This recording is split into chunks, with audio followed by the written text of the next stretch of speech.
As a phytopathologist, often working with tomatoes, I actually know surprisingly little about how to grow a good tomato. I do come from a family line of tomato growers. My grandfather, seen in this picture, he was actually a tomato grower. This was probably in the 60s. Dog walking by, bunch of baskets full of tomatoes, one of his buddies smoking a cigarette. For sure, this was a very different era of growing tomatoes and of breeding tomatoes. No molecular markers, no global virus alerts, no high-throughput sequencing. And hygiene, well, let's just say things were a bit different back then as well.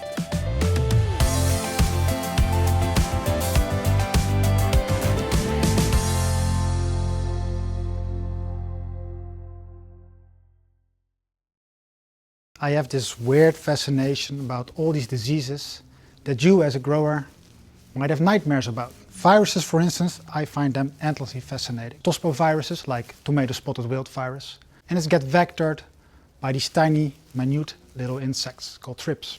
We got TYLCV, a Gemini virus, that gets vectored by whitefly. And we got Obalamy viruses, like TOBRV, that get vectored by basically everything, including us, humans. And because it's a mechanically transmitted virus, it's extremely prone to spread in the greenhouse once your hygiene protocol is not in order. Let's chat with Sergio to see what is the relevance of hygiene if you've got HREZ in place.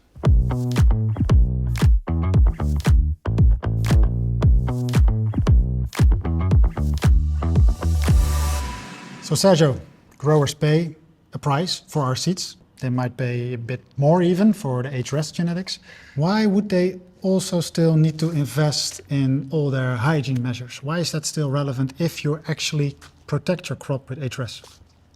Yeah, that's a very good question. So our HREZ gene gives high resistance to TOBRV, but it's not an immunity. In immunity, a virus cannot enter and multiply in the plant, but in this case it can locally, and it is stopped actively by the high-res resistance mechanism. But that means it needs to invest energy and it needs a good environment to be able to withstand the virus. And what happens with the virus, or the viral population, if you will, if the virus keeps getting reintroduced because of poor hygiene in the crop? Then you pose a significant challenge to the resistance. There's a limitation to any resistance, any high resistance, as well as for the HREZ gene. Resistance works very well, but you need a good hygiene circumstance to be able to perform well. Immunity against this virus does not exist in tomato, but we have HREZ providing high resistance. But in order to get the best out of this resistance, this high resistance, we need hygiene.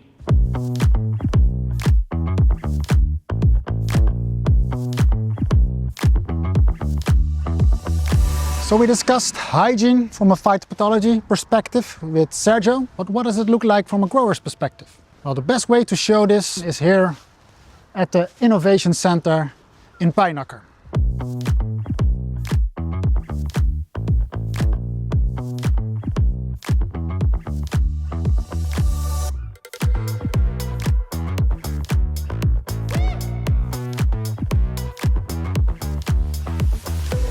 I feel like a spaceman.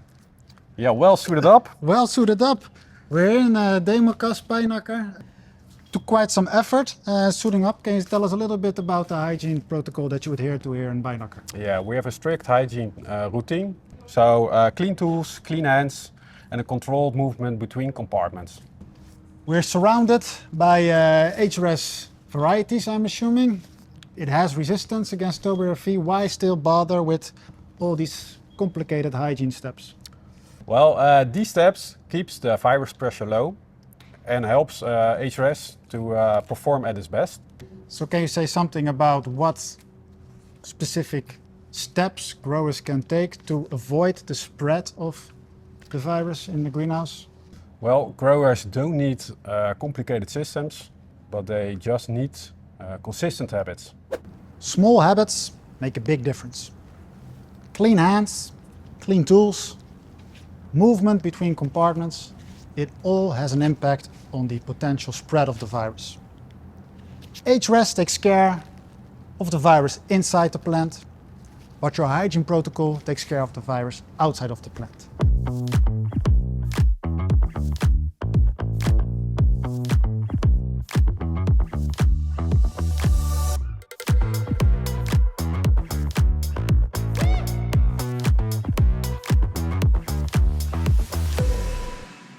Looking back 50 years ago when my grandfather was growing tomato, and right now how we grow tomatoes, completely different world.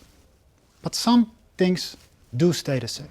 At Enzazada we're a family business. We generally think in generations, not in quality figures. And that means we have this cornerstone in our philosophy, trust.